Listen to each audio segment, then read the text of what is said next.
कई दिन से फेसबुक लाइव नहीं किया था। मैं शाहजहांपुर बॉर्डर पे हूँ और इतना कुछ हो रहा है पिछले 3-4 दिन से।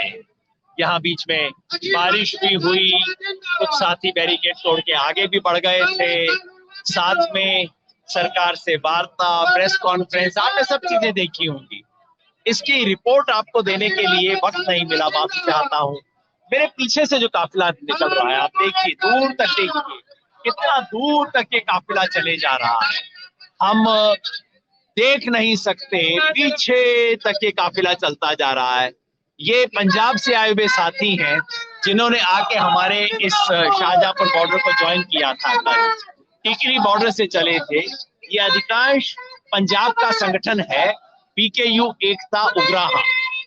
पीकेयू भारतीय किसान यूनियन एकता, जब एकता हुई थी उसका एक उग्राहा जी द्वारा, जोगेंद्र उग्राहा इसके लीडर हैं, उस फैक्शन, उस संगठन के पंजाब में जथेबंदी कहते हैं, उसके साथी आए थे हमसे मिलने के लिए। टिकरी बॉर्डर से चले, हरियाणा के गांव-गांव में घूमते घूमते ये लोग कल हमारे यहाँ पे पहुंचे। और देखिए अब ये विदा ले रहे हैं। और आप जितनी देर तक मैं बात करता जाऊंगा, आप पीछे ट्रैक्टर देखते जाइएगा और गिनने की कोशिश कीजिएगा कि कितने ट्रैक्टर है। मैं तो गिन नहीं पाया भाई। ये पंजाब के जो मालवा इलाका है, ये बठिंडा हुआ, फरीदकोट हुआ, संगरूर हुआ, फाजिल्का, ये वाली जो बेल्ट है, इससे ज्यादातर पटियाला तक इस इलाके से लोग आए हैं। ये सारे किसान आ रहे हैं। ट्रैक्टर का सिलसिला रुका नहीं है, आप पीछे देखते जाइएगा, मैं आपको बात बताता जाऊंगा, लेकिन पीछे ट्रैक्टर का सिलसिला जारी रहेगा। और यहाँ मंच से नारे लग रहे हैं, हरियाणा, पंजाब, राजस्थान के किसानों की एकता जिंदाबाद। इस एकता को याद करते हुए इतना अद्भुत क्षण है। राजनीति ने कितनी कोशिश की पंजाब और हरियाणा के किसानों को लड़ाने की, एक दूसरे के खिलाफ खड़ा करने की, लेकिन ये लड़ाई, इस संघर्ष ने जो बहुत अद्भुत चीजें की है वो ये कि हरियाणा पंजाब में खास तौर पे जो टेंशन करने की कोशिश थी किसानों के बीच में, वो टूट गया है। ये हरियाणा के रास्ते से आए और मुझे बता रहे थे कि इतना प्यार मिला इन्हें हरियाणा के गांव में। अभी आगे जा रहे हैं तो हरियाणा की एक पंचायत ने कहा है रास्ते में रुकना, हम आपके लिए खाने का इंतजाम करेंगे। हम लोगों ने भी जाने से पहले इनके लिए थोड़ा सा हलवा और चना, जो काला चना हलवा खिलाया जाता है, उसका इंतजाम किया। थोड़ी देर बाद हो सकता है मैं आपको दिखाऊं भी कि क्या कुछ यहाँ पे हमने कोशिश की है। लेकिन इन्हें हरियाणा की तरफ से प्यार मिला। हरियाणा, राजस्थान और पंजाब के किसान एक साथ हो गए। हिंदू, मुसलमान और सिख तीनों एक साथ हो गए। मेवात के किसानों ने आके यहाँ मोर्चा लगाया, उन्होंने अपने सिख भाइयों के लिए, पंजाबी भाइयों के लिए उन्होंने तमाम तरह की व्यवस्था की है। ये नजारा यहाँ पे चले जा रहा है। मैं आपको यहाँ की स्थिति बता रहा था शाहजहांपुर की। कल रात को, जो बीती कल थी, यहाँ पे अच्छी बारिश हो गई। अब ठंडी और ऊपर से बारिश, जिसको बोला जाता है, हिंदी में कहावत है, कंगाली में आटा गीला। पहले ही कंगाल थे और घर में जो थोड़ा सा आटा था वो भी गीला हो गया। कल यही हुआ। हालत वैसे ही खराब थी, सर्दी खूब थी यहाँ डट के, और ऊपर से बारिश हो गई। बारिश हमारे टेंट में घुस गई, हमारे टेंट के अंदर भी बारिश घुस गई। फॉर्चुनेटली हमारा टेंट स्लोप पे था तो पानी उसमें से जाके निकल गया। बाकी चारों तरफ पानी भरा है। काफी बारिश हुई, कम से कम आधे घंटे के लिए तो खूब जम के बारिश हुई। उस सब के अंदर भी किसानों का हौसला नहीं टूटा। जब मैंने जाके सुबह अनशनकारियों से बात की, क्योंकि हमारे 24-24 घंटे का अनशन का एक सीरीज चल रही है, लिंक चल रहा है, मैंने सुबह जाके अनशनकारियों से बात की, क्योंकि उनका तंबू जो था, अनशनकारियों का तंबू, वो कल लीक कर गया बारिश के अंदर। हमारा स्टोर जो था, स्टोर का तो ऊपर का टेंट फट गया बारिश से, तो हमें रात के एकदम तुरंत सुबह स्टोर भी चेंज करना पड़ा। इस सब चीजों के अंदर बहुत बिजी थे कल हम करते हुए। तो मैंने अनशनकारियों से बात की, उनसे कहा, हाथ जोड़ के कहा ये तो गड़बड़ हो गई, रात को पानी टपका, उनका कंबल गीला हुआ था। तो एक अनशनकारी हमारे साथी ने हंस के कहा, जी ये तो बहुत अच्छा हुआ। मैंने कहा भाई कैसे अच्छा हुआ? उसने कहा देखो जी, दो फायदे हुए। एक तो किसान को फायदा, इस मौसम में बारिश हो रही है, बहुत अच्छी है। हमारे इलाके में बोलते हैं इस मौसम में अगर बारिश हो, हल्की बारिश हो, तो किसान कहता है जी घी बरस रहा है इस टाइम, एकदम फसल के लिए ठीक टाइम है। दूसरा, हमारे साथी ने बोला कि इससे आंदोलन को फायदा हुआ। मैंने कहा आंदोलन को कैसे फायदा हुआ भाई? उसने कहा देखो भाई साहब, अब अगले 10 दिन तक किसी किसान को अपने खेत में पानी देने की चिंता नहीं है। हमारे कुछ साथी रुके हुए थे ये सोच के कि खेत में पानी कौन देगा। अब 10 दिन तक उन्हें पानी देने की चिंता नहीं, अब आराम से आंदोलन में लोग आए। जब ये स्पिरिट हो किसी आंदोलन की, कंबल भीगा हुआ था और वो मुझे गुण गिरा रहे थे कि बारिश होने से क्या क्या फायदे हुए। जब किसी आंदोलन की ये स्पिरिट होती है ना, उस आंदोलन का कोई मुकाबला नहीं कर सकता। कोई पुलिस, कोई सरकार, कोई इसका मुकाबला नहीं कर सकती। पुलिस सरकार की बात आई तो याद आया कि हमारे साथी 31 तारीख को बैरिकेड तोड़ के आगे बढ़े थे। आगे बढ़े तो ज्यादा जा नहीं पाए थे, उसका किस्सा हमने बताया ही था। हमने युवा साथी थे हमारे, ज्यादातर हनुमानगढ़ गंगानगर की तरफ से, और बहुत कोशिश की थी, हमने हाथ जोड़े, पूरी लीडरशिप ने उनको समझाने की कोशिश की कि अभी हमारा सेंट्रल लीडरशिप का निर्णय है कि बैरिकेड को नहीं तोड़ना है हमारे को, तो हम यहाँ पे रुके हुए हैं। लेकिन युवा थे, गर्म खून था, नहीं सुना उन्होंने, तो वो आगे बढ़ गए। 15-20 किलोमीटर आगे बढ़ के पुलिस ने उनको एक साइड लेन में लगा दिया। तो मुझे बुरा लग रहा था कि देखिए मेन सड़क को छोड़ के अब एक स्ट्रिप रोड जो होती है उसके ऊपर हमारे साथी बैठे हुए, लेकिन वो वहां बैठे रहे। कल उनसे कुछ और साथी जाके हनुमानगढ़ गंगानगर के जुड़े, तो वो आगे जाके अब हाईवे के ऊपर चले गए, हाईवे पे दोबारा गए। तो कल शाम को हरियाणा पुलिस ने उनके ऊपर पता नहीं कितने आंसू गैस के गोले छोड़े। अब आप सोचिए, हमारे साथियों से सहमति हो नहीं हो, इस किसी भी आंदोलन में सहमति असहमति तो चलेगी, लेकिन वो हमारे साथी हैं और क्या चाहते हैं, दिल्ली जाके इस सरकार को कहना चाहते हैं कि तुम किसान विरोधी कानून बंद करो। इतना ही कहना चाहते हैं, कोई अपराध तो नहीं है, दिल्ली जाना कोई अपराध नहीं है, कोई हिंसा करने जा नहीं रहे, कोई गोला बारूद लेके जा नहीं रहे। किसान हैं, राजस्थान के किसान हैं, दिल्ली जाके सरकार को बताना चाहते हैं कि कानून गलत है। हरियाणा पुलिस का क्या काम? हरियाणा पुलिस आंसू गैस क्यों छोड़ रही है उनके ऊपर? कई साथियों को चोट भी आई है, खबर आ रही है, और मैं चाहता हूं हम सब लोग मिलकर, सहमति असहमति के बावजूद इस सवालों पे हम सब लोग मिलकर खड़े रहे। ये बर्दाश्त नहीं होगा, कोई काम नहीं है साथियों के साथ, युवा साथियों के साथ इस तरह का व्यवहार करने का। आप सबकी तरफ से हम कहना चाहते हैं, हम उनके साथ हैं इस संघर्ष के अंदर, और सब लोगों का, मोर्चे अलग अलग हो सकते हैं लेकिन लक्ष्य सबका एक है और ये लड़ाई चलती रहेगी। उधर आंदोलन में शहीद होने वाले लोगों की संख्या बढ़ती जा रही है। एक कैलकुलेशन के हिसाब से अब तक 54 लोग शहीद हो चुके हैं।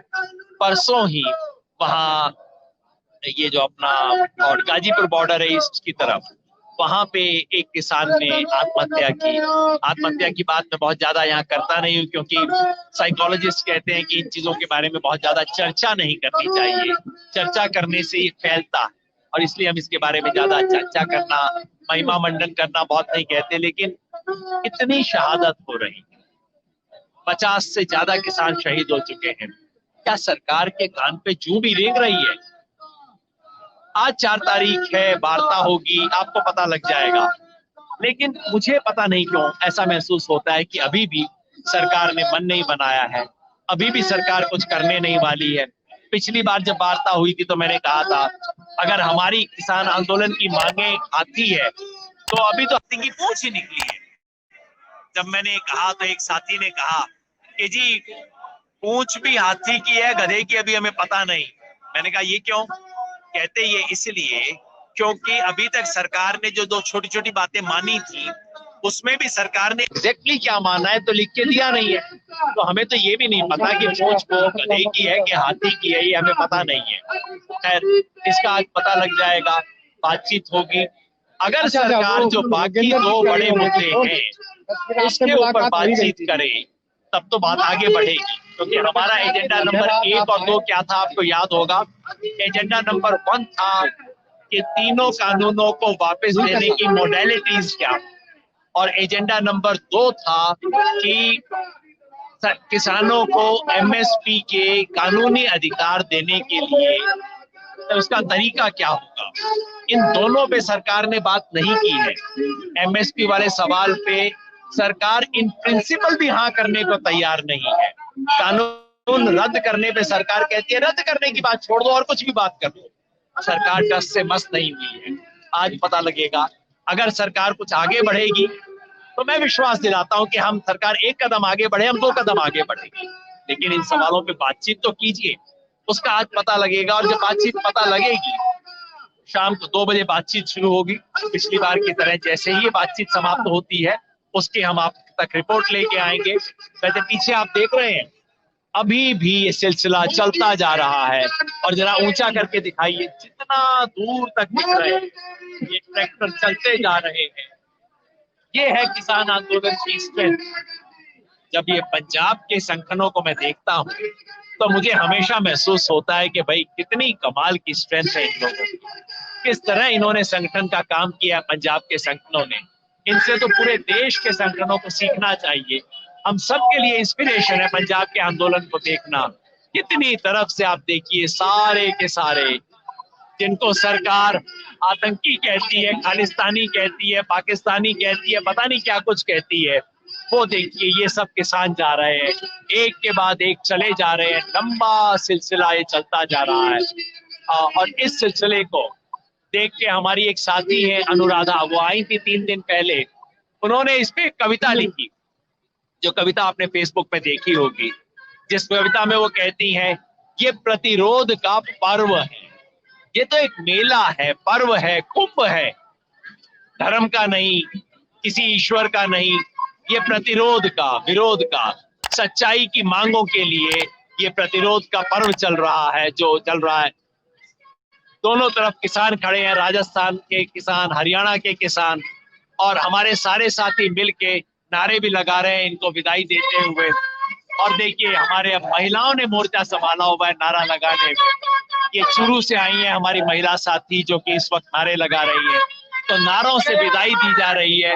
उधर आपको एक और मजेदार चीज छोटी सी दिखा दूं, सरकार भी पूरा ध्यान रख रही है। आप देख रहे हैं वो कैमरा, ड्रोन कैमरा, इस ड्रोन कैमरा से सरकार मॉनिटर कर रही है हरियाणा से कि कौन लोग हैं, क्या कर रहे हैं। हो सकता है सरकार को कोई आतंकवादी दिखाई दे जाए, इसके अंदर आपको बताएगी कि कौन कौन से आतंकवादी मिले। आज 4 तारीख को वार्ता है, वार्ता पूरी होगी, उसकी रिपोर्ट हम आपके पास लेके आएंगे, आपको दिखाएंगे कि क्या स्थिति है, वार्ता कहां तक आगे बढ़ी है। नहीं तो आप जानते हैं हम इसका अपने पूरे कार्यक्रम का ऐलान कर चुके हैं। आप जानते हैं किसानों ने अब सरकार को अल्टीमेटम दे दिया, 26 जनवरी को 2 महीने हमें आए हुए हो जाएंगे, और वो गणतंत्र दिवस है। गणतंत्र दिवस हमारा गण का दिवस है, सरकारी दिवस नहीं है, वो गण का दिवस है। तो उस गणतंत्र दिवस पर, गणतंत्र दिवस का पूरा मान मर्यादा रखते हुए, उसकी शान में बिना कोई बट्टा लगाए हम किसान अब दिल्ली एंटर करेंगे। और वहां किसानों की इस तरह की परेड देखिए, पब्लिक के लिए कितनी सुंदर परेड होगी। ये परेड भी वहां आयोजित की जाएगी। और इस का पूरा देते हुए आपने सारे कार्यक्रमों के बारे में सुना होगा। 13 तारीख को लोहड़ी है, जिसमें सारे किसान विरोधी कानूनों को चलाया जाएगा। 18 तारीख को महिला अधिकार दिवस मनाएंगे, महिला किसान दिवस, जो महिलाओं की आवाज हम सुन रहे हैं, महिला किसान दिवस मनाएंगे। 23 तारीख को सुभाष चंद्र बोस की याद में आजाद हिंद किसान दिवस मनाया जाएगा। और फिर 26 तारीख को दिल्ली में एंट्री, उम्मीद करते हैं सरकार उससे पहले समझेगी, मानेगी, इस आवाज को मानेगी। उम्मीद करते हैं कि ये तस्वीर मोदी जी तक भी पहुंच रही है। तो मैं आपसे विदा लेता हूं, लेकिन ये तस्वीर आप देखते रहिए, जहां तक आपकी आंख जाए, जहां तक आपकी निगाह जाए, देखिए तस्वीरों की। ये पर्व है प्रतिरोध का, बस यही कहूंगा। धन्यवाद अनुराधा जी। पर्व है प्रतिरोध का, देखते रहिए इस प्रतिरोध की पर्व की झलकी।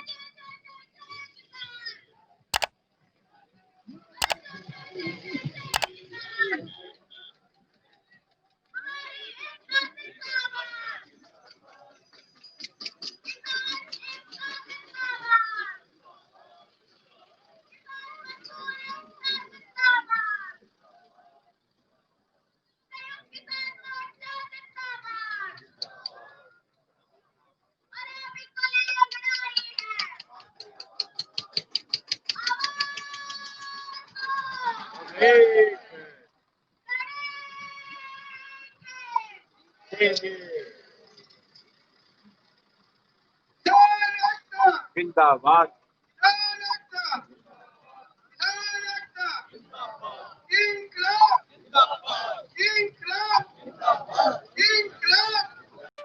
For more updates, subscribe to our channel, click the show links and enjoy watching the videos.